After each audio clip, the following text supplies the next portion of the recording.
আসসালামু আলাইকুম।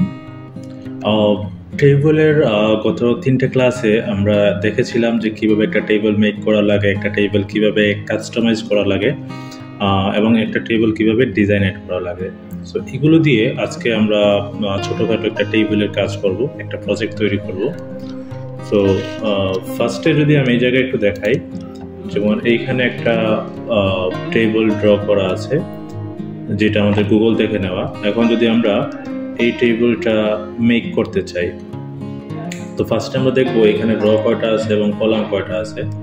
সো এই দিকের যেগুলো আছে এগুলোকে আমরা কলাম হিসাবে ধরবো না, কারণ এগুলো আমরা ড্র টেবিল দিয়ে ড্র করতে পারবো। সো ফার্স্টে যদি দেখি এখানে র আছে 1টা 2টা 3টা 4টা আর একটা হচ্ছে 5টা, তাহলে আমরা র নিব হচ্ছে 5টা আর কলাম নিব 1টা।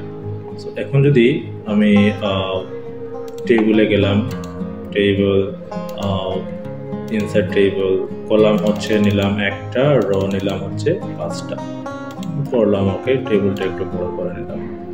এখন যদি আবার আমার যেটা ছিল এখানে যাই, প্রথম রটা একটু বড়, তারপরে 2 নম্বরটা আর একটু বড়,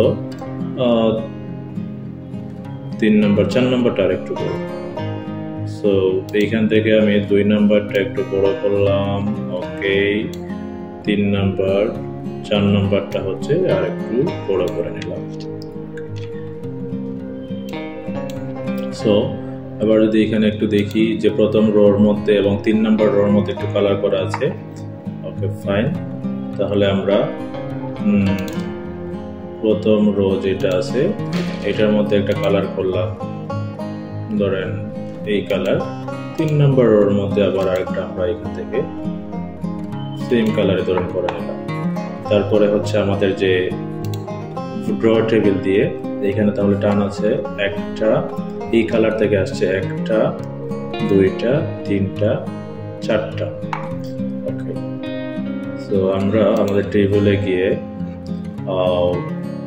টেবিল লেআউট, তারপরে এই ড্র টেবিল একটা, সরি আমাদের পেন বর্ডার স্টাইল যেটা এটা নিলাম হচ্ছে 1টা 2টা 3টা 4টা, ওকে। আবার ড্র টেবিলে ক্লিক করা শেষ। এরপরে আমাদের এইখানে লেখা যেগুলো আছে এইগুলো আমরা সুন্দর করে সিরিয়াল নাম্বার, ডেসক্রিপশন, কোয়ান্টিটি এগুলো লিখে নিব। আচ্ছা, এখানে আরেকটা টান দেওয়া আছে বর্ডার, অ্যামাউন্টের নিচে আমরা এইখান থেকে এই টানটা দিয়ে দিতে পারছি, যেমন ড্র টেবিলে গিয়ে এইদিকে একটা টান আমরা দিয়ে দিই। তো এইরকম ইজিলি আমরা একটা টেবিল দেখে ড্র করব। সো এই প্রজেক্টটা এই জন্যই করা যাতে আপনারা গুগলে গিয়ে যদি সার্চ দেন ক্যাশ মেমো লিখে, তখন এইখান থেকে এরকম কোনো টেবিল যেটা আপনার কাছে ইজি মনে হবে ফার্স্টে এরকম কিছু কাজ করা শুরু করবেন।